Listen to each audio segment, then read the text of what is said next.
Envolto em névoa e sombras, um vasto trecho da Terra permanece como um mundo separado. Na impenetrável Amazônia, a vida prossegue com meios desconhecidos em outros lugares. O tempo e a distância molduraram a maior assembleia de diversidade viva, beleza e estranheza. As criaturas sobrevivem às épocas, como aparições de outro mundo.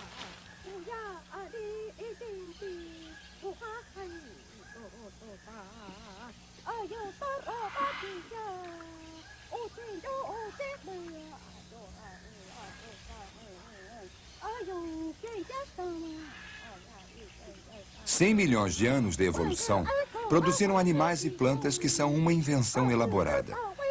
Porém, hoje em dia, a Amazônia está em perigo e, morrendo com ela, os únicos seres humanos que conhecem seus segredos. Diz uma canção indígena: quando você vai caçar na floresta perigosa, eu mando um passarinho para observar e para me dizer se você está bem. Agora, a própria floresta está em perigo. Os pássaros sumiram. Caçadores e caçados são seguidos por predadores que eles não podem compreender.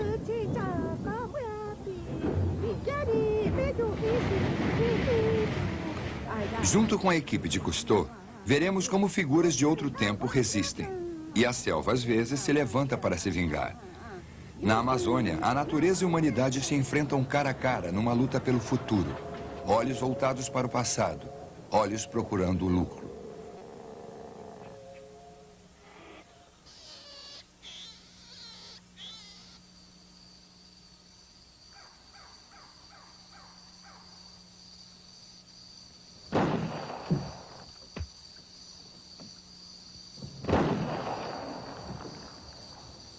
Numa distribuição Turner Filmes do Brasil, Cousteau na Amazônia.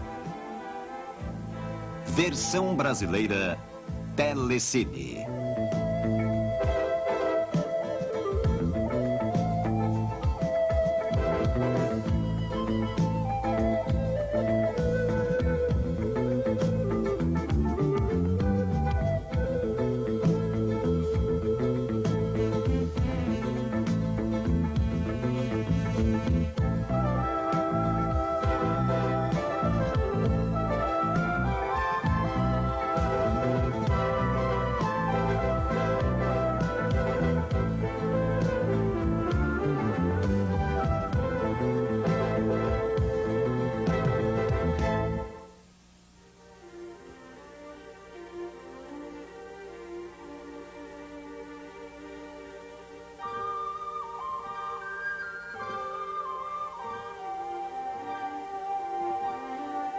Legado de um Mundo Perdido.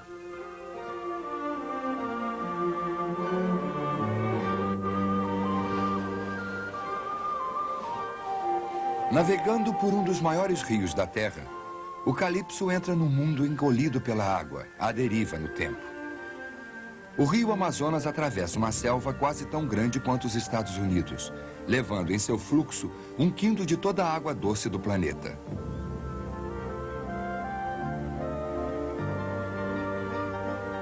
O curso de 4.000 milhas do Grande Rio caminha em direção ao mar, transformando-se em chuva e envolvendo aqueles que o exploram.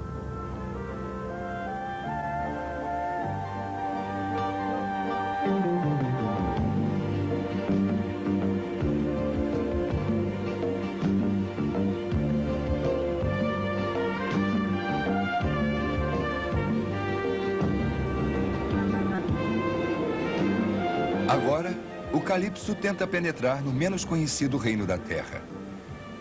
Uma selva que compreende 1/3 de todo o verde do planeta. Escondido em sua vastidão, vivem mundos perdidos.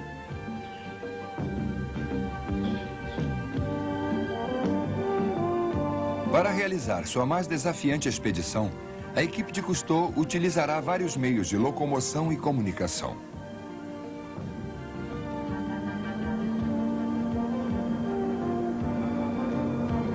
Todavia, mesmo para os bem equipados, a exploração é difícil. onde as condições são imprevisíveis, a selva fechada e as águas implacáveis, tudo combinando para desencorajar visitantes.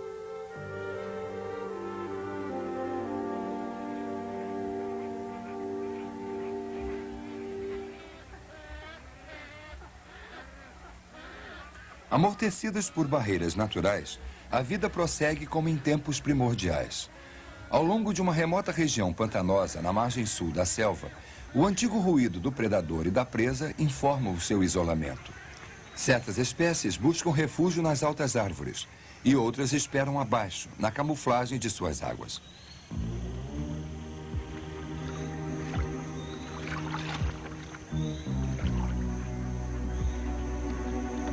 Mas o terreno que acomoda a vida selvagem pode confundir os humanos. Saindo para filmar os pântanos brasileiros, chamados de Pantanal, a equipe de Cousteau fica várias vezes presa em atoleiros. Tomando cuidado com os jacarés e as piranhas, o mergulhador Javier Desmier e os companheiros Felipe Morris e Heraldo Palo lutam durante 3 semanas num pântano tão grande quanto o estado de Kansas, nos Estados Unidos. As poucas estradas que existem desaparecem na estação das enchentes.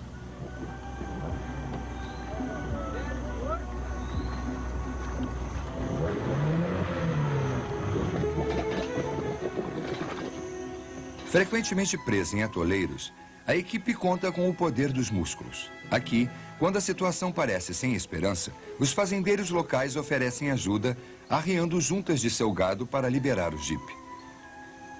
Onde a natureza arma ciladas para a maquinaria pesada, o combustível é escasso, os cavalos ou os bois são os únicos meios confiáveis de se viajar.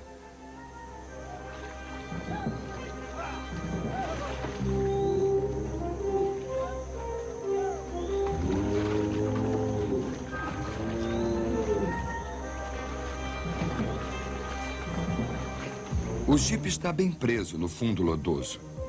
Uma segunda junta de gado é chamada.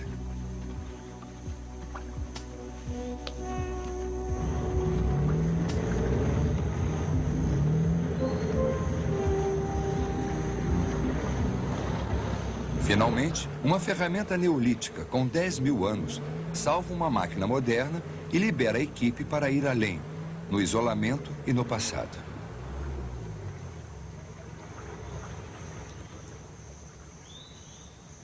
Acompanhado por seu filhote que testa suas asas, um jaburu percorre o Pantanal atrás de comida, se alimentando de peixes e insetos que atraem milhões de aves aquáticas.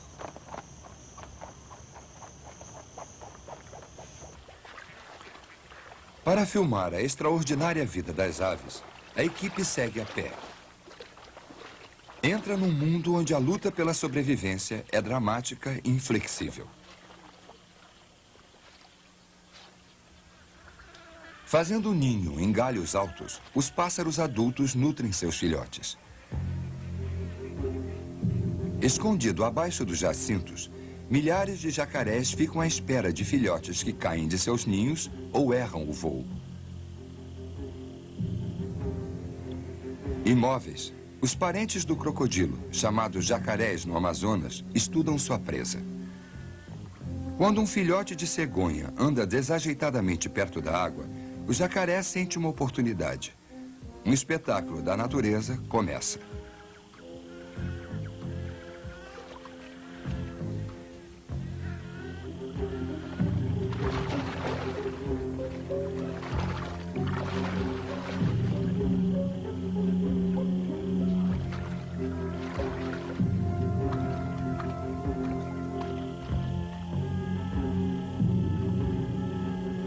O fim é rápido.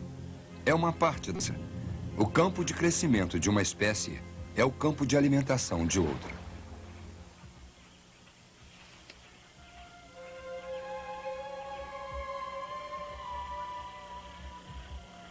Enquanto Javier Desmier observa, um segundo filhote se aproxima da beira da água. A equipe observa, torcendo pela cegonha, relutando em interferir entre a sobrevivência e a fome.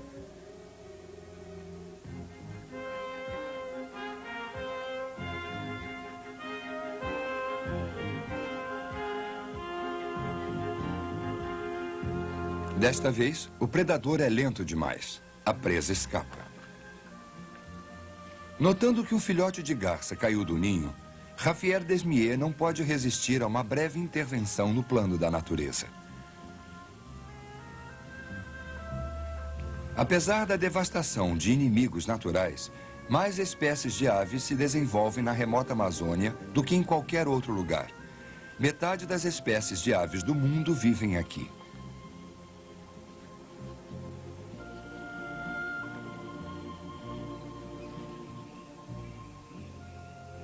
Durante a noite, a equipe de Cousteau vai tentar filmar uma cena raramente testemunhada. Sob a escuridão, outra espécie entra no Pantanal.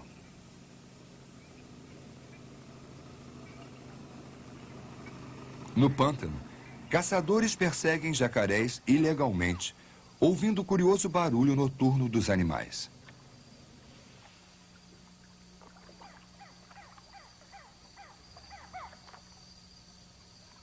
O caçador do dia torna-se o caçado na noite.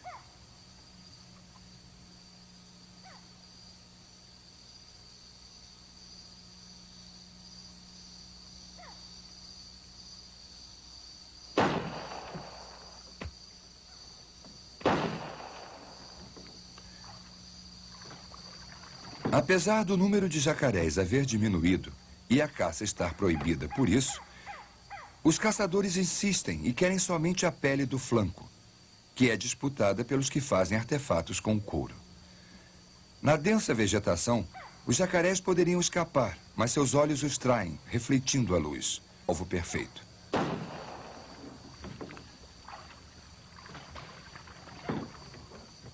Feridos, eles instintivamente mergulham, mas são rapidamente arpoados e depois descarnados com uma faca afiada. Um só coureiro pode pegar até 40 jacarés numa só noite. As autoridades calculam que 40 mil animais são mortos no Pantanal por mês. O isolamento que protegia os jacarés agora protege seus perseguidores. A equipe pergunta, e quando os jacarés desaparecerem? Diz um coureiro, sempre haverá muitos jacarés. Esta é uma suposição antiga de caçador. Vendida para os negociantes do mercado negro, cada pele lateral lhe renderá $1. Eles usam apenas a parte lateral do jacaré, que é a mais macia. O restante não é bom.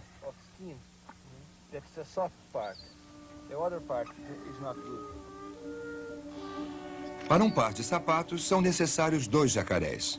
O restante vira comida de piranhas.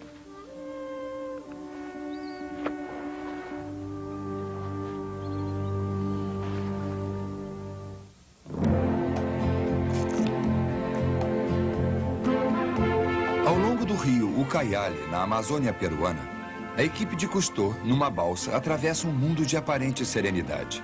Porém, atrás das barrancas do rio e em portos espalhados, floresce uma oculta violência. A equipe verá uma rede de contrabando que hoje em dia se espalha por toda a Amazônia.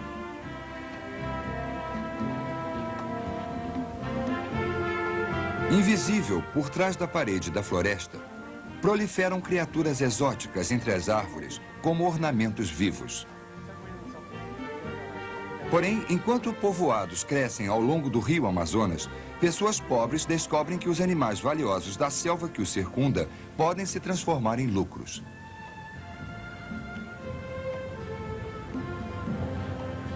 No porto peruano de Pucallpa, a equipe entra num ponto estratégico de tráfico de animais vivos e mortos. Uma estrada leva para o oeste de Lima e para o Pacífico, enquanto as águas profundas rio abaixo levam para o Amazonas e para o Atlântico. Pequenos barcos chegam com um comércio inofensivo, peixe, cacau, mandioca. Mas escondidas no fundo de muitos barcos, sob cobertores, embaixo de peixes, estão peles ressecadas, cascos de tartarugas e pássaros em gaiolas. Um caçador oferece para a equipe seus últimos troféus, filhotes de papagaios, de araras e de macacos. Ele insinua que mais mercadorias valiosas estão disponíveis, mas não permite filmar a pele do jaguar. Ele pega a cobra usando um macaco amarrado como isca. E finalmente mostra uma pele de 2,40 metros. Como couro para um cinto, isso vai dar a ele bom dinheiro.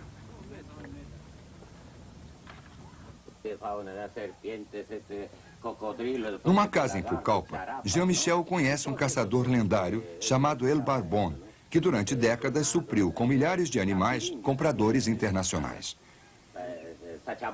Todos para la exportación. Ele conta que negociava com os índios para obter animais capturados e peles. Depois enviava para um traficante alemão, em Lima, que os despachava para a América, para o Japão e para a Europa. Mas em 1968, o governo considerou fora da lei toda a exportação de animais. Ele faliu. Ele se lembra dos dias felizes, quando os índios eram amigos dele e como o chamavam na floresta. Él también comenzó, toditos comenzaron ¿cómo se llama? A gritar, y ya me conocían, pues, ¿no? Ya, entonces, agarré el tambor y comencé a tocar, ¿no? Para quebrar a tensão, ele aprendeu a divertir com jogos antigos e canções as tribos que conhecia.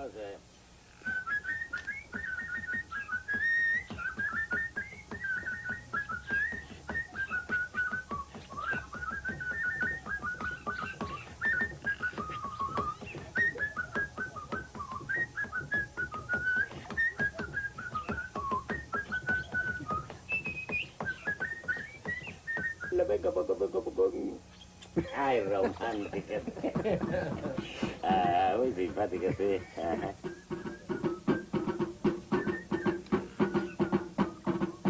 Vestido com uma roupa índia, xamã, que lhe foi dada por uma tribo, El Barbón é seu ato de selva.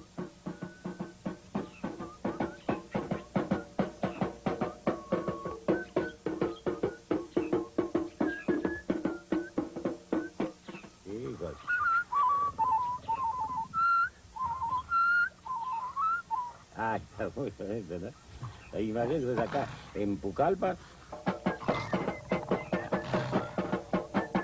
Apesar de seu bom humor, os olhos do negociante estão cheios de melancolia. Ele passou toda uma vida caçando animais porque o mundo esperava por isso. De repente, a lei o pegou. Uma vida está presa num passado amargo, a outra num amargo presente.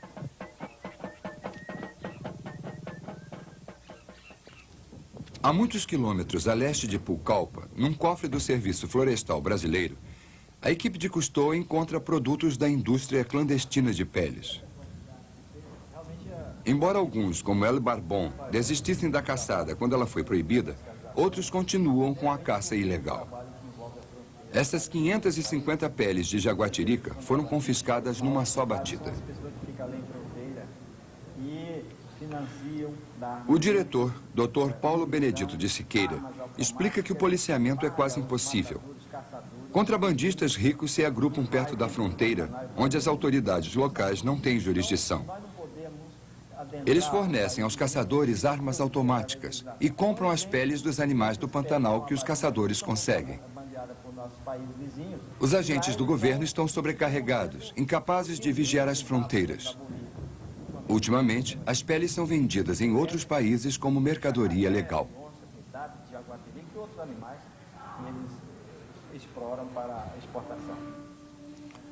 Paradoxalmente, tesouros inestimáveis, ocasionalmente interceptados, são perdidos para sempre.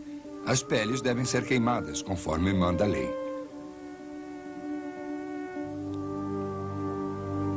Ao norte da Amazônia, no Brasil, no Lago Amana, a equipe de Cousteau junta-se a caçadores que procuram não vender uma criatura, mas salvá-la.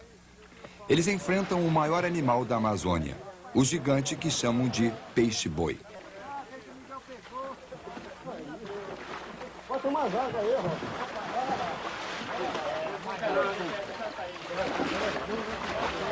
Com todo o seu tamanho e força, o animal, vegetariano, é indefeso. Os humanos são seus únicos inimigos. O peixe-boi, um mamífero que respira, se alimenta de plantas aquáticas em águas tranquilas por milhões de anos. Porém, hoje em dia, está mais perto da extinção do que qualquer outra espécie da Amazônia. Com a pele dura e carne abundante parecida com a do porco, suficiente para alimentar uma aldeia, o peixe-boi é um prêmio muito valioso para os habitantes do local. Embora protegido por lei como um animal ameaçado de extinção, o peixe-boi ainda é perseguido por caçadores. Seu número continua diminuindo.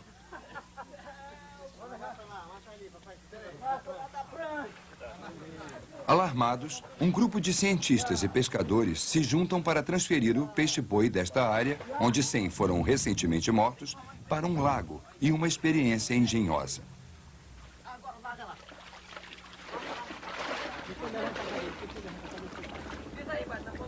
Numa barcaça e subvencionado com os fundos da Sociedade Cousteau, o peixe-boi inicia uma viagem de 1000 milhas.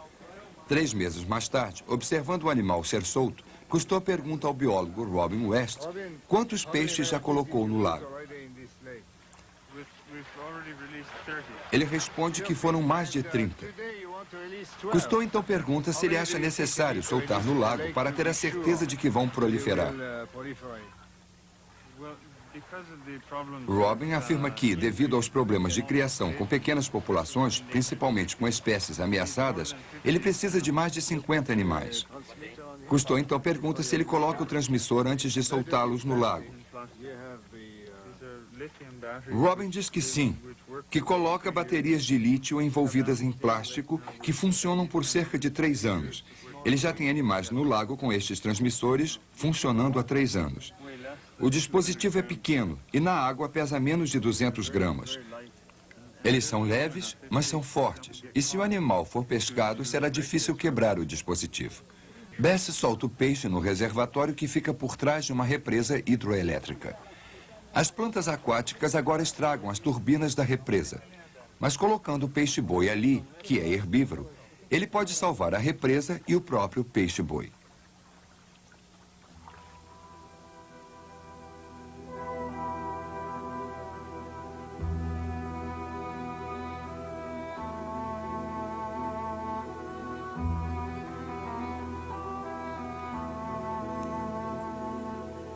Na sombria tristeza do pequeno lago, nasce uma esperança.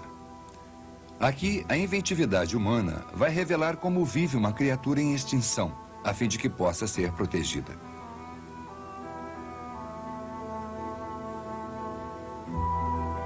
Em troca, o peixe-boi vai proteger o empreendimento humano, servindo como um limpador vivo do lago. Uma presa antiga torna-se um futuro sócio, explorado e poupado ao mesmo tempo. Agora confuso, o mamífero talvez perceba, com seu agudo sentido de audição, os perigos que não mais enfrenta.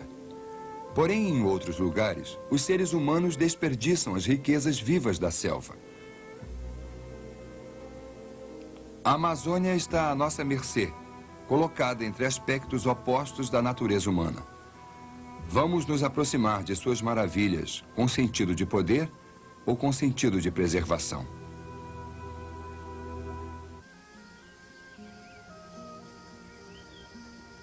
Embora populações humanas invadam as margens do Amazonas, uns poucos locais permanecem escondidos, trancados no passado.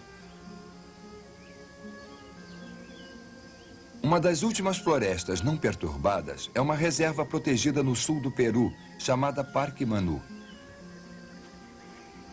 A equipe de Jean-Michel Cousteau veio aqui para explorar e documentar uma Amazônia intocada pelo mundo exterior.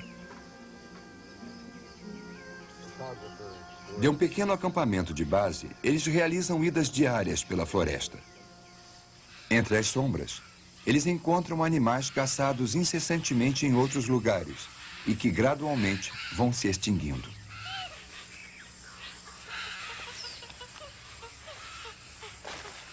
Aqui, por milhões de anos, a vida permaneceu suspensa nas árvores.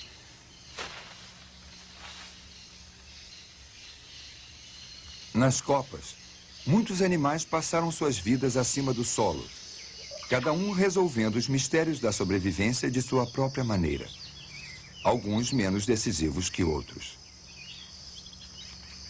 A parte superior das árvores fornece comida para os famintos e refúgio para os fracos. Talvez o mais estranho dos habitantes das árvores, a preguiça de 3 dedos, move-se vagarosamente entre as folhas que ela come, dormindo 16 horas por dia e descendo uma vez por semana para defecar na base da árvore, e assim fertiliza o que ela mesma come. A preguiça desaparece na camuflagem. Cousteau se lembra do que um índio lhe disse: a selva tem mais olhos do que folhas. Alguns animais evitam as árvores e pastam abaixo delas. O tapir do Amazonas é o maior animal da floresta, porém um vegetariano inofensivo. Navegando por um rio silencioso, Dominique Sumian e Jacques Cousteau entram no mundo de lontras gigantes, que estão entre os mamíferos mais ameaçados da Terra. Elas mergulham como periscópios vivos.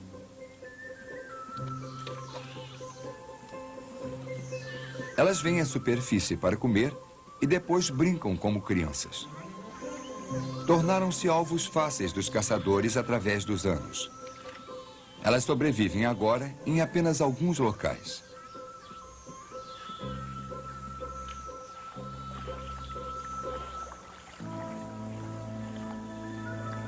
À beira da água, as tartarugas do rio Amazonas se aquecem no calor do sol. Embora floresçam no santuário de Manu, em outros lugares quase que desapareceram. Sua carne e ovos são guloseimas. Seus cascos vendidos para turistas como poncheiras. Em Manu, a preservação conta com o isolamento, mas existem outras estratégias.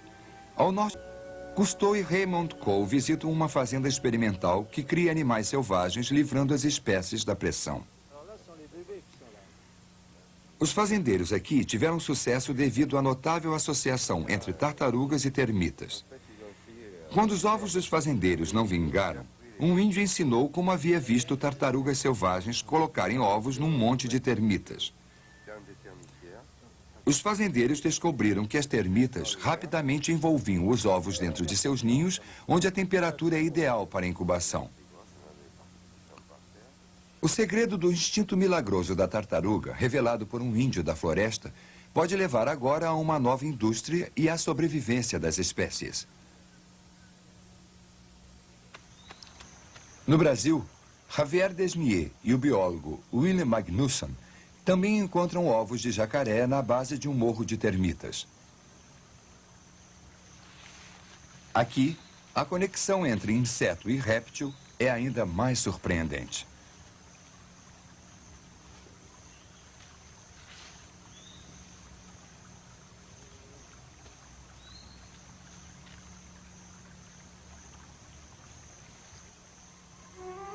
Sob seus olhos, começa uma vida.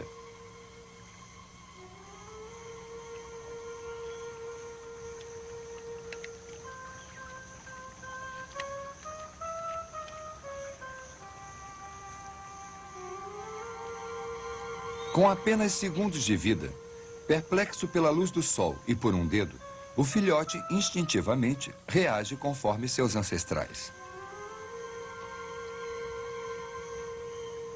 Estudos de Magnussen e de outros descobriram o mistério. Os ovos de algumas tartarugas e jacarés não têm cromossomas de sexo. Contam com a temperatura para determinar o sexo. Altas temperaturas produzem somente fêmeas, as baixas, somente machos. Um ninho de termitas oferece a temperatura perfeita para produzir os dois e sustentar a espécie. Uma vez saído do ovo, o filhote procura o rio. Embora o instinto agora o guie para a água, um dia pode trazê-lo de volta, cheio de ovos, para um monte de termitas.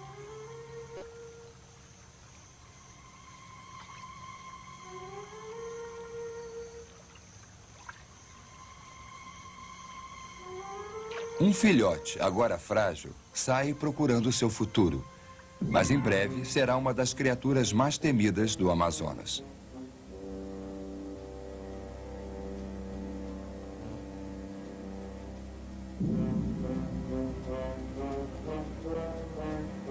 Nas ameaçadoras mandíbulas do crocodilo, a humanidade há muito viu a natureza cheia de perigo. Na anaconda, a natureza espreita à beira da água, pronta para estrangular. Quando o biólogo Richard Murphy enfrenta uma anaconda, a criatura parece surpresa com a ameaça humana. Amedrontada, ela ataca.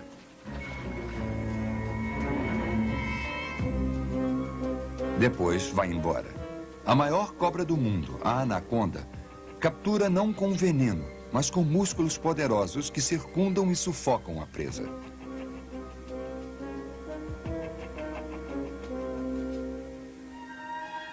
Os rios e a floresta, verdadeiras ameaças para os seres humanos, também fornecem agentes curadores. Conhecida apenas pelos índios, que aprenderam seus segredos através de milhares de anos, a selva esconde uma vasta farmácia. Porém, o conhecimento da floresta, como o da vida selvagem, está desaparecendo. Nicole Maxwell passou 30 anos coletando plantas da Amazônia que são usadas para tudo, de anestésicos a preservativos. Ela diz que esta planta é utilizada em caso de mordida de cobra. Esta outra planta é muito interessante. A casca é utilizada contra reumatismo. Cousteau comenta que ela havia dito que o conhecimento dos índios não foi transferido totalmente para outros humanos e pergunta se, com a intromissão da civilização, os índios ainda se atêm a este conhecimento. Ela diz que os mais velhos, sim. Mas, infelizmente, os mais velhos estão morrendo e os jovens parecem ter vergonha de saber. Eles não querem aprender sobre plantas, sobre os remédios de seus pais. Eles querem remédios que vêm em caixas, como os que os homens do petróleo e os construtores de estradas têm. Eles pensam que se estes homens são ricos e têm todas estas máquinas mágicas, eles devem ter o melhor. Cousteau pergunta se o que estão testemunhando é a morte de uma cultura. Ela diz que sim, de muitas culturas, porque cada tribo tem uma farmacopeia diferente. Eles não contam uns para os outros. E assim, está tudo sendo perdido. Na Amazônia colombiana, um índio xamã canta para a floresta. Procura nela tanto um cipó como uma espécie de inseto que ele usa para curar mordida de cobra. Um jovem foi mordido por uma cobra venenosa, enfrentando talvez a morte. Começa o ritual de cura com um pó de coca, um estimulante suave aqui, porém em outros lugares processado em cocaína. As vespas encontradas após 1 hora de buscas são presas numa bola de cera.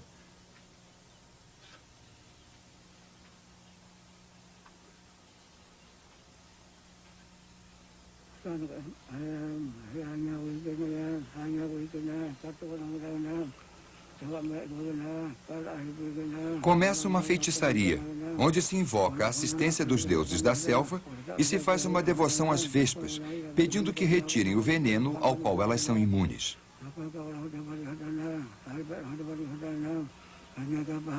A vítima está com dor, sua perna inchando muito. Ele bebeu o chá feito com o cipó curativo do xamã. Agora, as vespas são aplicadas.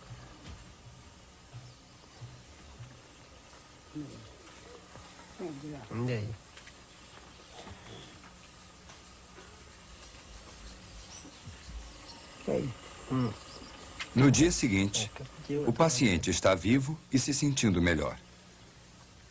Dr. Bruce Halstead, especialista em toxinas e remédios naturais, junta-se à expedição de Cousteau. Com Jean-Michel, ele descreve uma crescente apreciação por remédios nativos. Diz que está encontrando uma impressionante relação entre a medicina tradicional e a medicina da selva, com ervas e plantas medicinais, que agora é capaz de relacionar as ciências analíticas modernas com a medicina natural. With analytical chemistry, pharmacology, in other words, the modern analytical sciences. And the correlation is surprisingly high.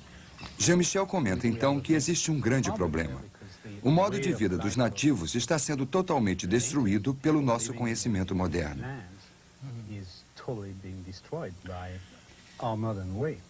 Dr. Bruce diz que não está apenas sendo destruído, mas que a parte mais triste é que os índios estão perdendo sua cultura e cada vez mais saindo e comprando remédios. Eles compram quantidades inadequadas. Eles não entendem a dosagem da medicina moderna. Uma grande honra agora é oferecida à equipe. Ela é convidada para uma viagem até uma habitação de um lendário xamã amazônico. A equipe de Cousteau penetra na antiguidade. Jean-Michel se lembra do que disseram no rio. O forasteiro não conhece nada da selva. O índio conhece tudo.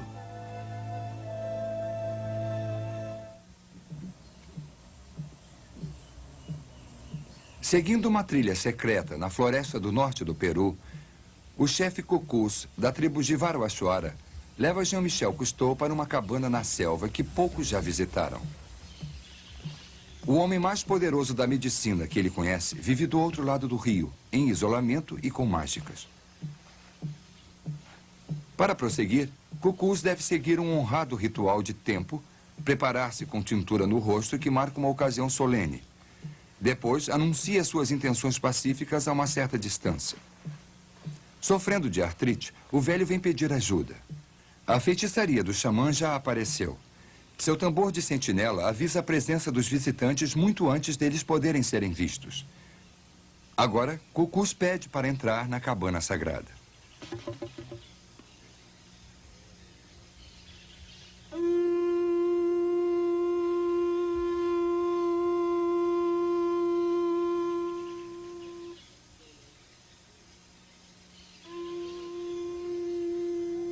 Para os nativos do Amazonas, a floresta é assombrada por espíritos.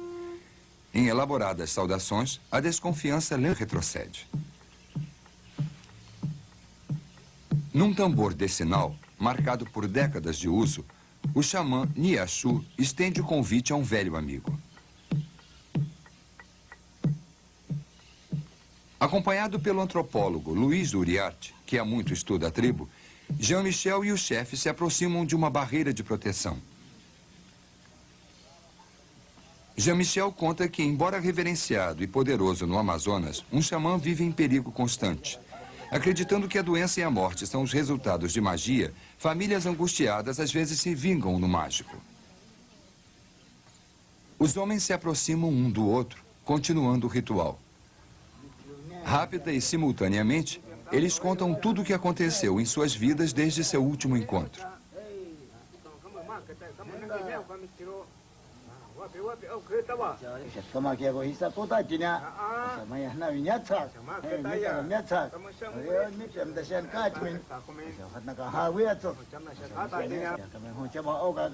Eles entram num hospital que trata não com antibióticos e instrumentos cirúrgicos, mas com substâncias mágicas e poderes sobrenaturais, conhecidos apenas por um homem.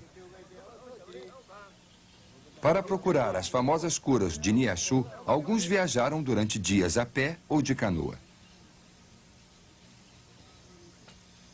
Dos componentes orgânicos da vegetação da Amazônia, Niachu retira o remédio para seus pacientes e um cipó especial que, dizem, fornecerá ao médico uma mágica curativa. É chamado de ayahuasca, um poderoso alucinógeno.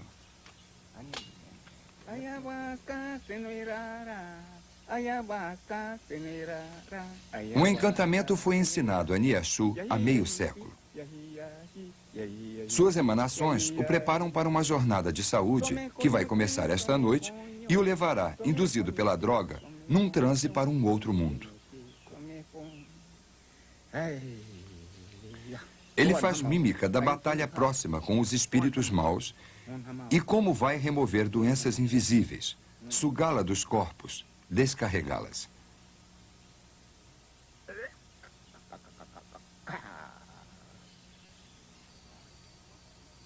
A cerimônia, nunca filmada, começa com a fervura da casca de ayahuasca. A poção amarga que resulta, dizem, é nauseante. Porém, as tribos do oeste da Amazônia a usam amplamente e afirmam que isso evoca poderes telepáticos. Para xamãs como Niachu, a droga é um passaporte para o mundo dos espíritos da floresta, um mundo real que muitas tribos acreditam e onde forças ocultas controlam suas vidas diárias de ilusão, dando-lhes boa sorte ou infligindo doenças.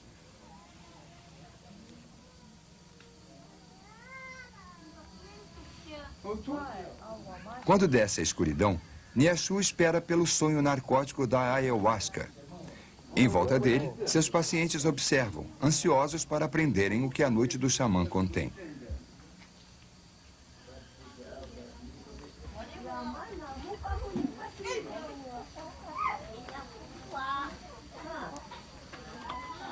Conforme sente a droga, o velho pede tabaco enrolado em folhas de banana, acreditando, como os xamãs de todo lugar, que a fumaça contém mágica. Uma jovem com dores no peito será tratada primeiro.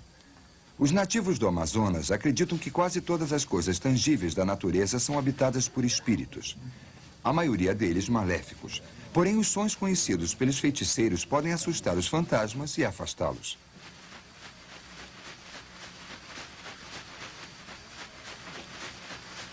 Os pacientes de Niachu acreditam que, embora o velho esteja aqui presente, seu ser agora está em outro mundo, trabalhando como agente deles para dominar os espíritos.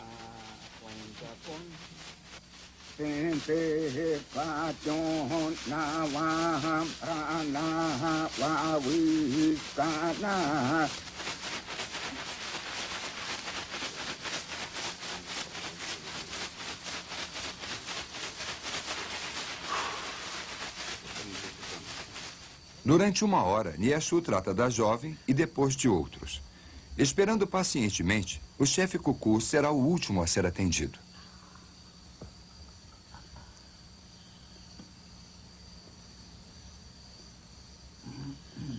Jean-Michel comenta que enquanto outros possam ser charlatães, fica claro para eles que Niachu acredita em sua mágica e fica exaurido para livrar seus pacientes de seus males.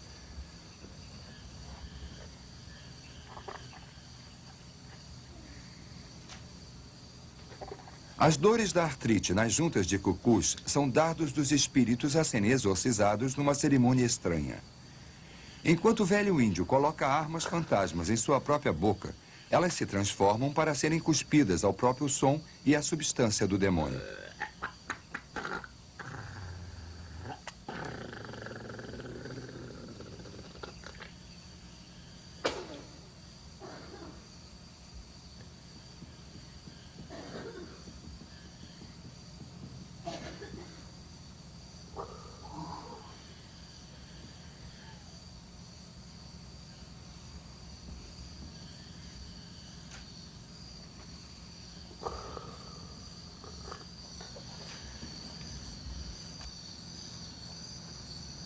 Entre os Jivaroachuara, o xamã, quando jovem, é ensinado sobre a enciclopédia da floresta há muito acumulada por tentativas e erros, e a habilidade de intervir no mundo dos espíritos. A medicina da floresta e a psicologia da floresta.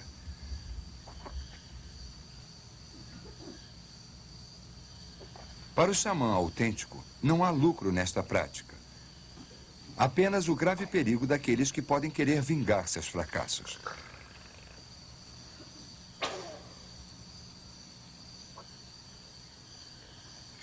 Como os seres humanos desde os princípios do tempo, um povo se agarra ao desconhecido, exercendo apenas sua mágica. E uma vaga suposição de que seu destino será estabelecido entre padres e demônios. 6 horas depois de começar, fraco devido à ayahuasca e ao combate mental com forças sombrias, o velho xamã desmaia, lentamente voltando de um mundo obscuro.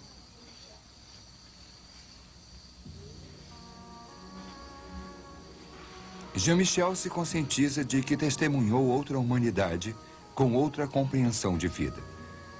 Hoje em dia, os velhos desaparecem. Seus remédios da floresta e seus fantasmas desaparecem.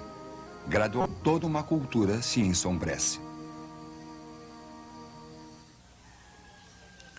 Para um povo que vive o dia a dia, cada manhã é um tempo de renovação. Os sombrios espíritos da noite são esquecidos. Ao raiar do dia, os velhos já fizeram sua contribuição às necessidades da tribo. E assim, eles vão passar o dia procurando caça ou lenha, fazendo cestas ou zarabatanas. Embora os mercadores agora ofereçam rifles, camisas do oeste, calças, o regime da sobrevivência diária no Amazonas mudou pouco para os velhos.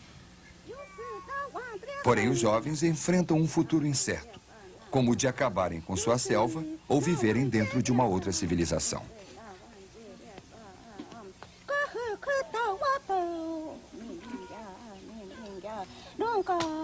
Durante 3.000 anos, as tribos estudaram a floresta em volta deles. Aprenderam a colher, aprenderam a caçar. De geração a geração, um legado não escrito foi acumulado. Eles conhecem mais de 1.000 plantas medicinais. Entendem os hábitos e acasos de suas criaturas incontáveis. Porém, eles procuram, em sua generosidade, apenas o sustento, satisfeitos em reunir a refeição de um dia. Os segredos da floresta estão escondidos como mapas do tesouro na mente dos velhos. Para quem é selva, tanto é encantada como encantadora.